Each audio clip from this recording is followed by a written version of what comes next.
Pigia simu ndugu yako. Harakisha yeye.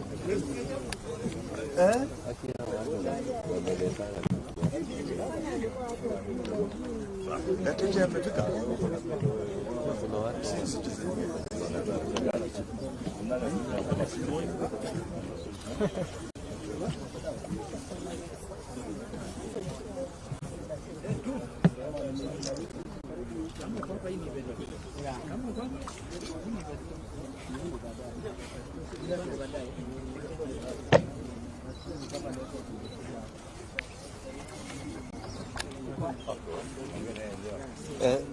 Any luck? Okay.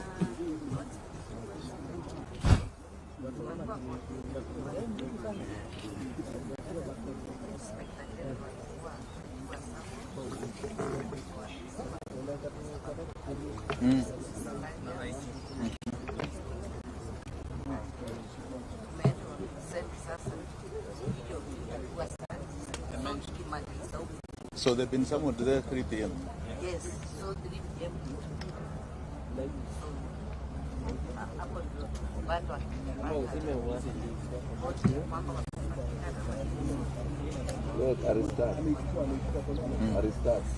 Okay.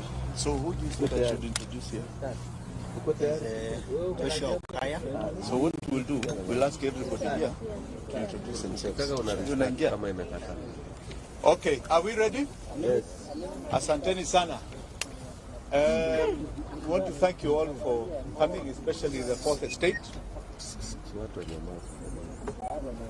This is a very serious moment in our country's history.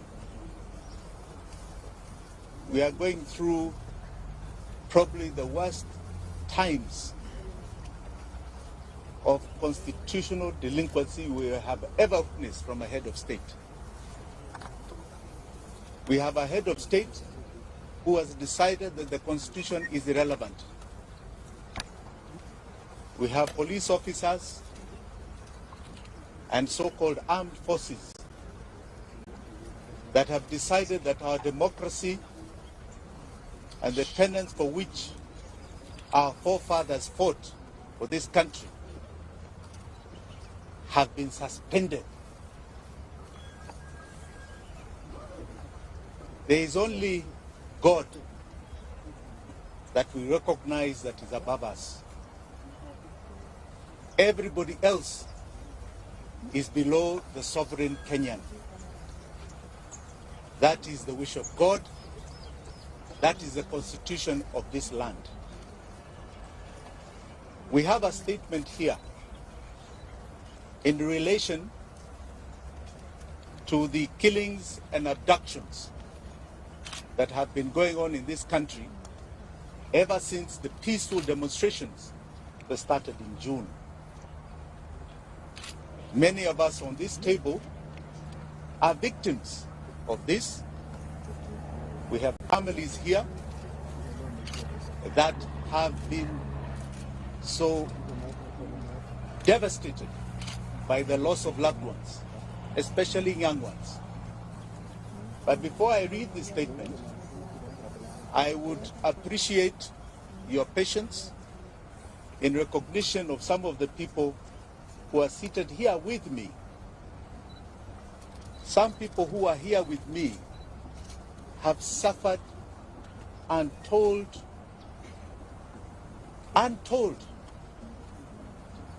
inhuman treatment, all in the name of exercising our democracy as enshrined in our constitution. So before I say much, I think Felix, you can ask people to stand up, or we just start from the end there? Sure. Right? Introduce yourselves. Please stand up. Introduce yourself. Hello everyone. My name is Adrian Koch. We are leading university student activism to reinvent and bring back the student activism that we've been having for a long period of time that we have lost. Right now, the major discourse has been on the new funding model and the role that has been in the education sector. And we want students to be active and aware of whatever is going on. We are not in support of whatever the government has done in trying to call out student leaders in having personal meetings, which is not effective towards success of education in this country. That is why we are looking at students to stand up for the students and majorly for all our individuals who are being threatened, including students themselves, by the anarchism that is being displayed by this government. Thank you. Thank you.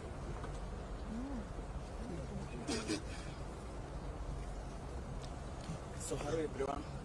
Hi. Can see this issue because I believe at stake here is our very lives, our very existence. Police are killing people, acting people, and I don't know why it should happen in the media, the social media, about the bodies that were retrieved from Kware, the families of the victims, they are being threatened. The youths who helped to retrieve the bodies, they are being threatened by the DCI. I think this is uncalled for, and this is what we should stop. I don't know why people should lose their lives for someone to cling to power, for someone to refuse to get out of power. I think people have spoken, the people of Kenya, we saw the protests, President Ruto in power, because this man came into power through lies, lying to the people of Kenya, and this is what we are dealing with. We are dealing with an evil system that people who stop at nothing to continue killing into power. This is the problem that we must deal with squarely and know how to get out of this mess. Thank you so much for now. Kimani is a one-man army. Yes. Kamau, sorry. Endelea, Kamau. Thank you.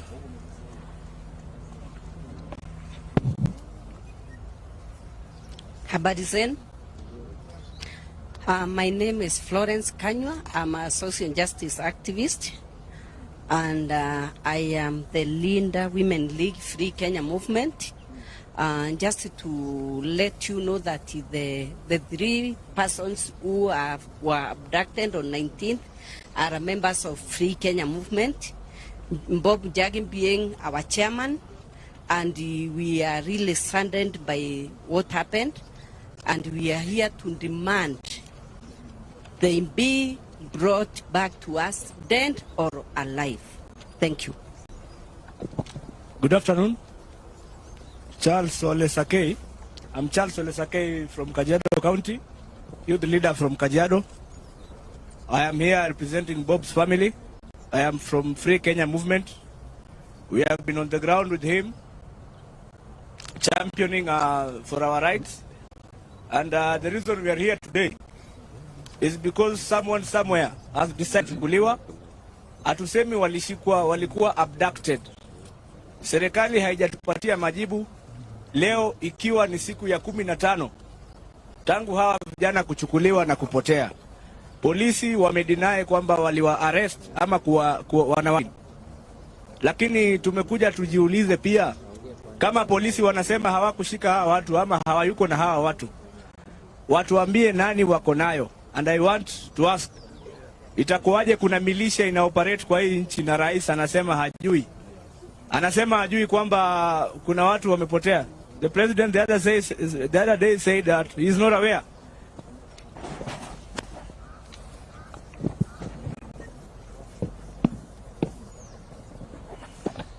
We'll come back to the introductions. Ladies and gentlemen, as I said, we are at a very sad stage in the country's history. I'm going to read this statement and know that it has been compiled by all of us because we want to send a message directly to William Samoei Ruto. Directly to him. Crooked Ruto is responsible for the illegal abductions and killings. Today, we stand in solidarity and empathy with all the families here and those who did not make it to come for their sons and daughters who have been abducted and have disappeared. It is devastating for a family and friends when a loved one disappears. Yet this is a harsh reality facing Kenya today.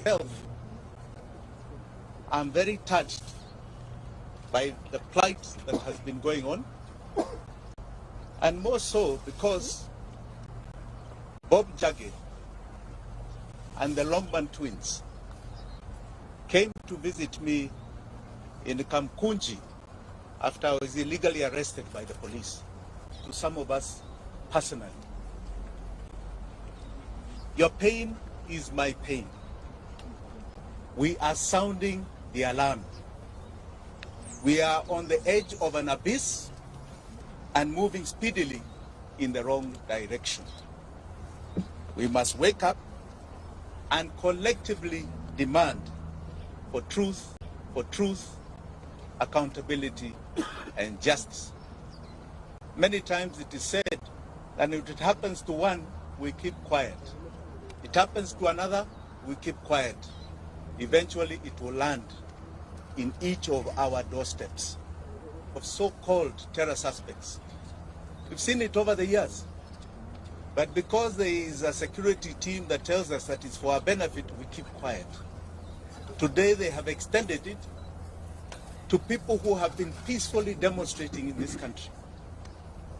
Abductions is becoming a way of life. Extrajudicial killings a way of life. This is not the Kenya.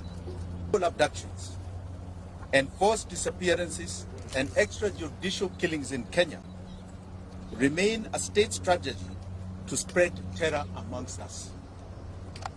The feeling of insecurity and fear it generates is not limited to close relatives of the abducted or the disappeared only. It affects each and every one of us.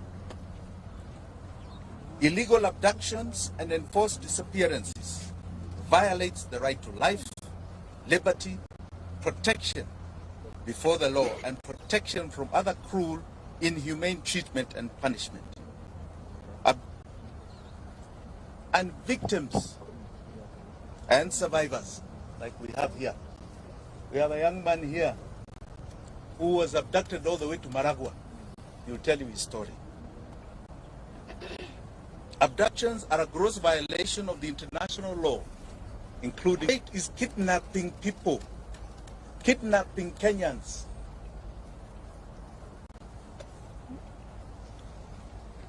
They are a crime against humanity.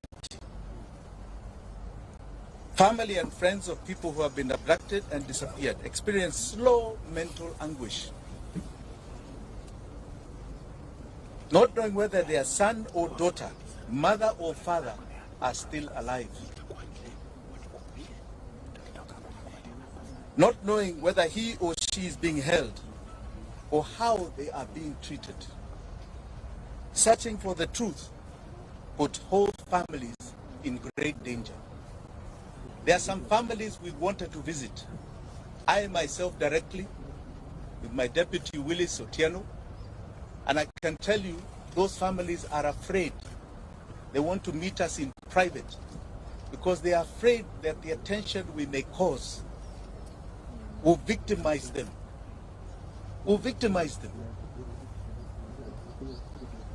No order or instruction of any public authority, civilian, military, or other, may be invoked to justify a form of abduction, kidnapping, to enforce disappearance.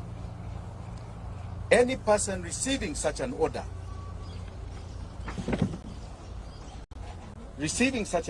or instruction shall have the right and duty to not obey it.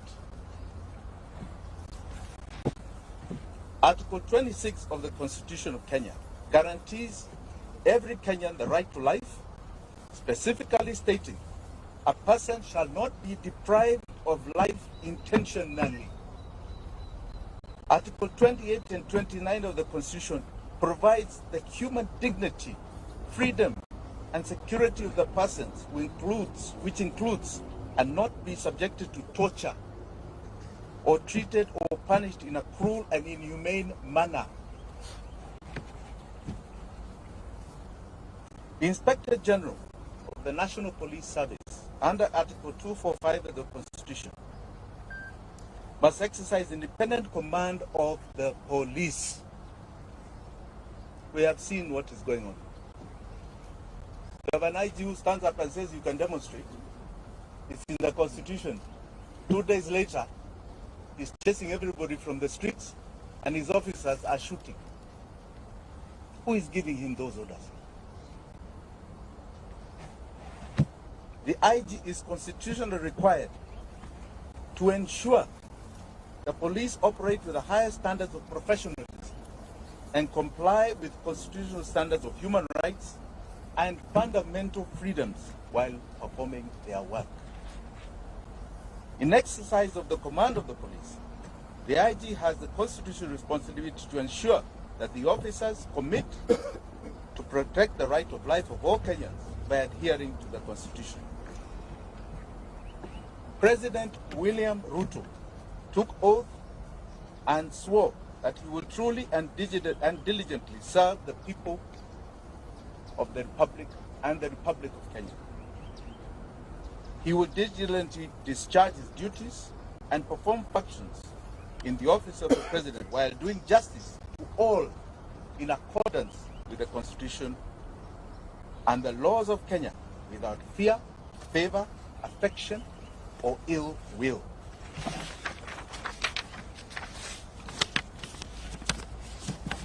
President Ruto, and I say crooked Ruto, the crooked man, took oath and swore to faithfully bear true allegiance to the Republic of Kenya and will obey, observe, protect, and defend the Constitution of this country. And he will protect and uphold the sovereignty, the integrity, and the dignity of every single Kenyan. That is an oath you are swearing to God before 54 million Kenyans. Regrettably, today it can be confirmed that crooked Ruto has not only violated the Constitution of Kenya, but has contravened his oath of office. He has become a constitutional delinquent. For the avoidance of any doubt, if any of you have any,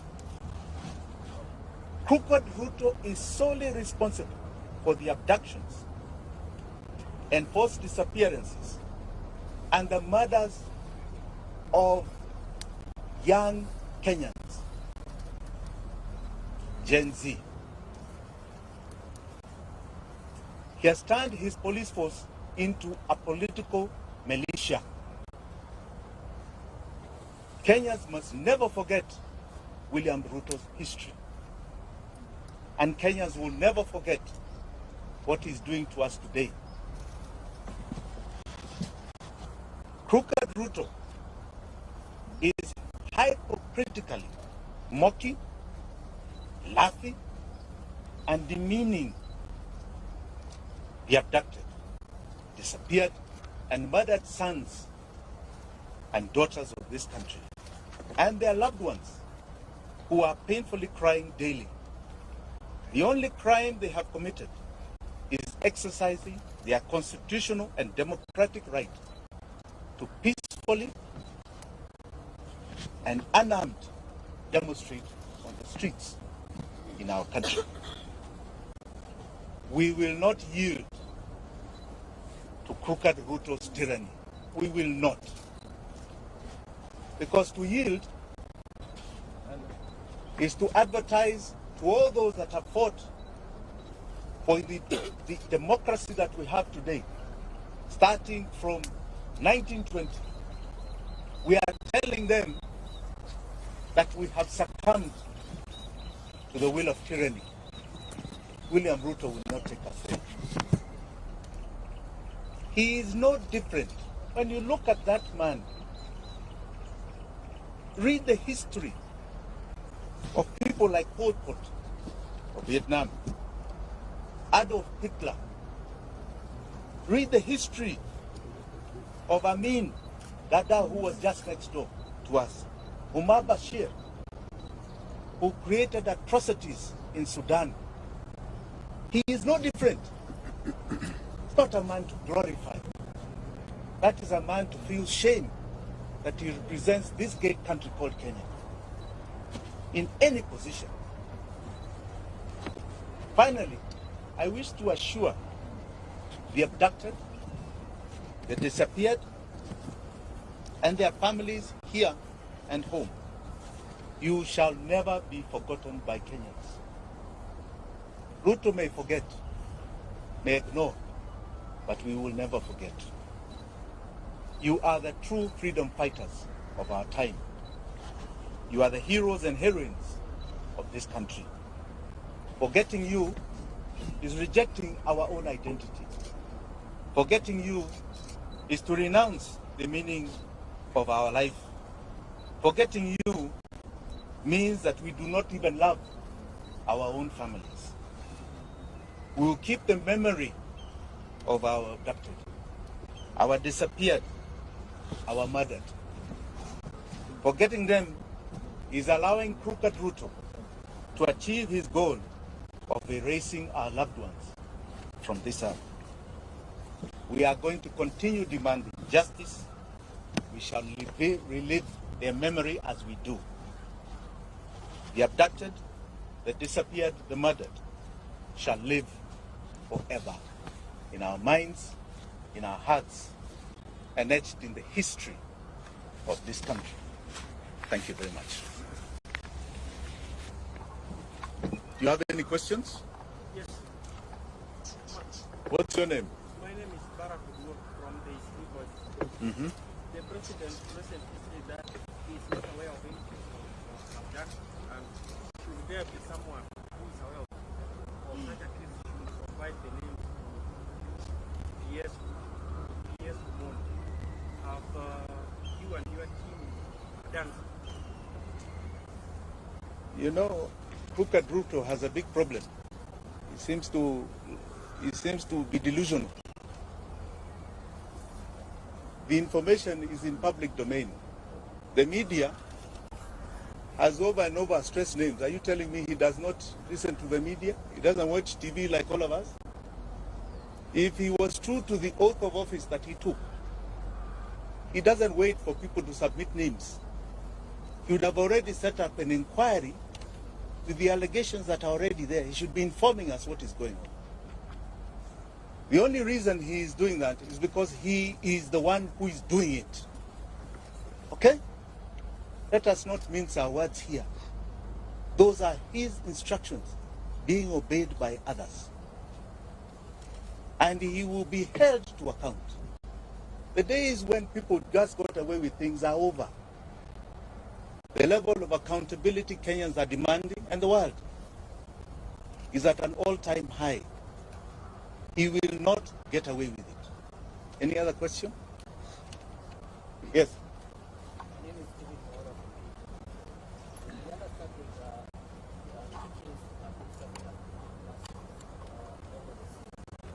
are you an interested party or citizen in the involved? And then, how do you pursue justice? You know, justice for the victims is historical to us. When we had ICC, that was an attempt to deal with justice for the victims. We had 1,400 people who died, 2007, 2008. Today, we are talking, we don't even know the exact number. We have bodies in the mortuary, unclaimed, unidentified. We have bodies being found in rivers and swamps and dump sites. We don't know how many. We can only estimate there may be a few hundred. I think we must start looking for justice elsewhere. We are going to make sure they are accountable in this country. One of the greatest cases that has happened, and I like you to all follow this case, is the case of justice for Baby Pendo. Baby Pendo was murdered by police in 2017. And that case is coming up October the 3rd. in our High Court here in Nairobi. That case is taking to court what you call the commanders of that case. The OCS, the OCPD, regional commander, people who actually committed the murder, and holding them personally liable, criminally liable for the death of the defendant. One case at a time is going to achieve things you have never imagined. We've been very supportive of that case. It has taken 5 years. We are now almost at a critical point. So I want to warn all these commanders who are taking instructions. Watch the Baby Bendo case. It is coming to you. Each and every one of you. Whether you're the IG, whether you're the DCI, whether you're NIS, whether you're not CPD, it is coming to each and every one of you. And you will face justice for the victims. Yes? My name is Daniel Sare. Do you think the courts are doing justice to those people that have had the cases, their cases taken to court? So far, I have no major complaints to the court system. I don't. I think they're doing a very good job. Today we got an order. I think the IG is supposed to appear this afternoon. Yes. Well, I think we're quite happy with what is going on in our courts. Yes. My name is Sophia from Kenya. I just Yes, wanted Sophia. to know, to clarify, have you, I know you have, I just want to hear from you, have you actually reported, the missing people, and what has been the reaction from the, the DCI and the guys that you reported the cases? They have been reported to every single police station that is responsible. In other words, where we assume, let's just say we are assuming, were the areas of abduction or the areas where the families come from. They have been reported. Have you ever sought a comment from the IG? Have you? You're asking us, have you? Why are you not seeking comments from those people? They are the abductors. They are being accused every day. I'm here accusing them. Let them stress their defense. Okay? I was just asking if you follow the due Absolutely, absolutely. But the onus is not on us. The onus is not on us. It has been done. But don't be like them who want to say, oh, nyinyi mufanya report, mufanya. It's not about us. You think people are creating fake bodies and fake missing persons? Let's be sincere. It has been followed. And as you can see, there are people who are living in their own reality. They don't want to acknowledge that there is such a thing. Yes. Yes, Lugo. So far as Jim Wanjigi, how many families have you reached to be able to communicate about the missing persons? How many families? How many are there so far? About 12. About 12. Yes, about 12.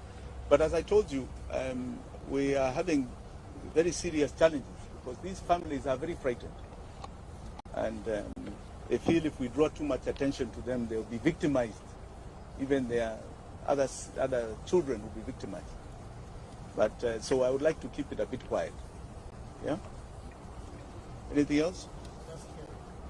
Yes. Yes, good afternoon. Two questions. One, I understand that you have a case active in court. But the last time when you had a question, you told the public that your team is doing an assessment and very soon you will let the person know how much of damage was for the police officer who rented the home. Two, you mentioned that everything is in cloud. And that's why you're confident enough that there were some items that were planted. Is this part of the evidence you will present before the courts to be present or satisfy the judges with the evidence? Thank you. Thank you for that question. You know, I didn't call this for myself. I was here to talk about others. Kesi yangu itakuja. And I want to assure you, as I assured you then, it will be a shocker case. Okay? A shocker case. But I'm not here today to talk about that. I'll come to me Today, I am here. All right? There are people who are not here, who have not only died, others have been abducted. We don't know whether they are dead or alive. I think that's really the concern. Mimi niko hapa, niko hai, niko sawa. My family wako hai. Sindio? So we'll come to that. Yeah. Sorry, last question. Yes. We know some of the people that were abducted, they are bongi wanategemewa kama watu kwa familia zao. I mean, you as My friend, why are you asking me of private arrangements? Sio hapana kitu ya public. Kuna watu wengine ambao wanasema kitu. Any other question? Yes, ndugu yangu. From? Sorry.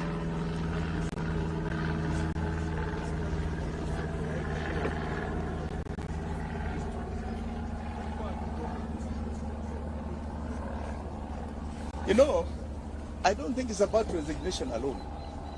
These are people who should be criminals before a court. They have completely decided the law is irrelevant. And whether they resign today and you put others tomorrow, it makes no difference. The key thing is that they need to be seen in a court of law answering for the injustice that they are committing.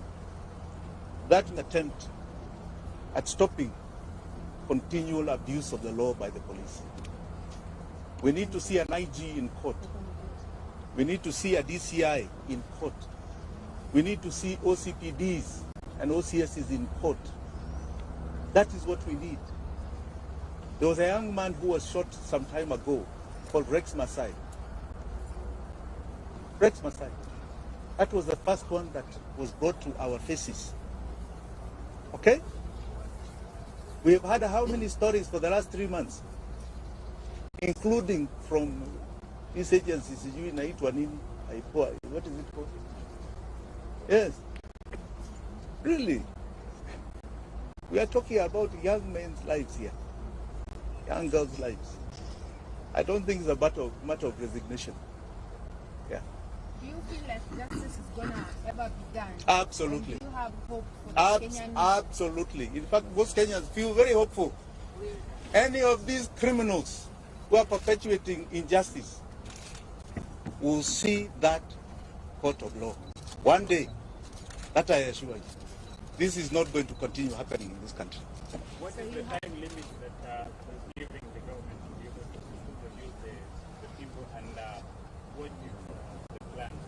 Well, let us see how they answer today, because today's this afternoon's case is critical. Many of us are skeptical. They will say they don't know where they are. They are not the ones who did it, but they also don't know what we have to prove that they are the ones. So let us see what they produce as the excuse this afternoon. Then you can ask me about time limit. Okay? Asanteni sana. Please hold on. I would like you to still hear some people here. Yeah? Please, Felix. Can we start with the former survivor? Yeah. Yeah. This young man.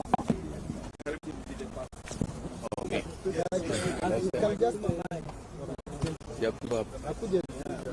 Exchange Down with extrajudicial killings. Down. Down. Down. Viva.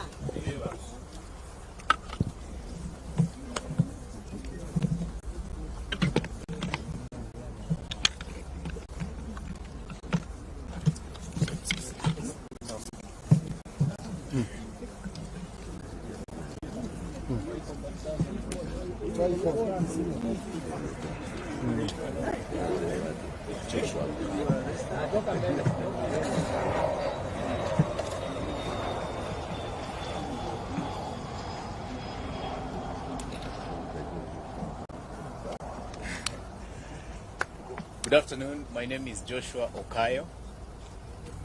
I am a student undertaking my advocates training program at the Kenya School of Law, and also the president of the Student Governing Council at that institution. I have been very actively participating in protests that we've seen in the past 2 months. I remember on 18th of June, I met Advocate Wakili Will is here. We were actually with him on the street. And it appears to me that this was history writing itself. I got abducted on 26th of June and was released, or rather when I realized that I was released, that was 28th of June. Because I found myself at the bank of Maragua River in Murang'a. So today I'm here because I'm here in solidarity with the families, friends, relatives, and everyone else who are related to our brothers and sisters who have since gone missing but have not been found. I am here because this speaks to me. I am here because I identify with the case in question right now. Were it not for efforts like this, were it not for such pressure, probably I would have been found dead. Sometimes I sit down and reflect, and I see the mere reason why I should also fight for other people, the way my friends and the whole nation fought for me. I would encourage Kenyans to all push for the release of these people. And to William Ruto, the young people are on your case. We are on your case. You have seen people going around the country exposing fraud, exposing theft and corruption. That is just a process to ultimately get you out of office. It might take time. It might be slow. But I can promise you, ultimately, the voices of the people of Kenya shall reign supreme. I want to say, Paul, to the families, because I know how this affects families. Family members, they could do nothing. And you know, the problem is that we have a generation that believes we are very powerless to the extent that a president cannot be called by name. We have to change our view, and we have to avoid this self-aggrandizement that has been, the impression of self-importance that has been sold to us, and we have to call.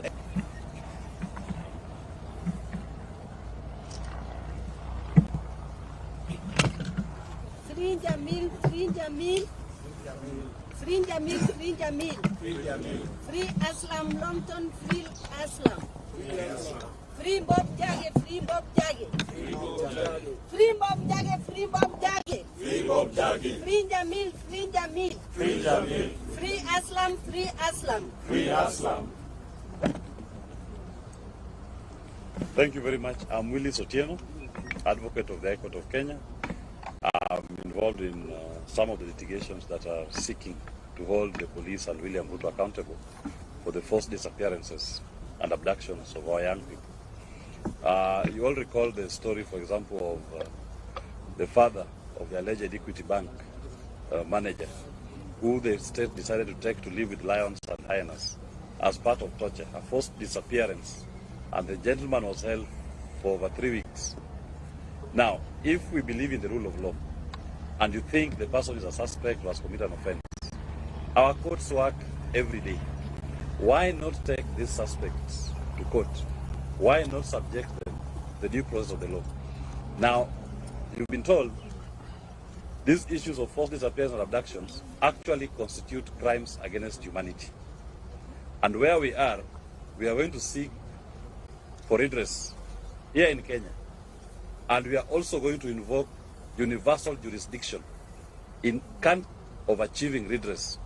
So to those police commanders, and even to William Ruto, rest assured that under the universal jurisdiction principle, we will hold you responsible and will try you for these criminal offenses. And that is not something we are going to do next year. We are going to do it this year. So don't be surprised when you start seeing charge sheets flying across the continent, across the globe, in which police commanders in Kenya and even William Ruto will be an accused person. Those fake charges they register in Kenya against innocent Kenyans who are exercising their rights under the Constitution, we are going to have genuine charges registered against them in their names in Kenya and abroad. They must answer to these crimes against humanity that are being committed against our people. And there's an active team of lawyers who are doing this, and they are not relenting. We've collected enough evidence that has met the threshold for universal jurisdiction to be invoked. Thank you. I think one more word. I have one more word. One more word. William Ruto, I am coming for you. I'm coming for you in the political arena. I'm coming for you in the legal arena. And I'm coming for you with the Constitution of Kenya. I am coming for you. Know it today and every day that you pretend you are a president of this republic. Thank you very much.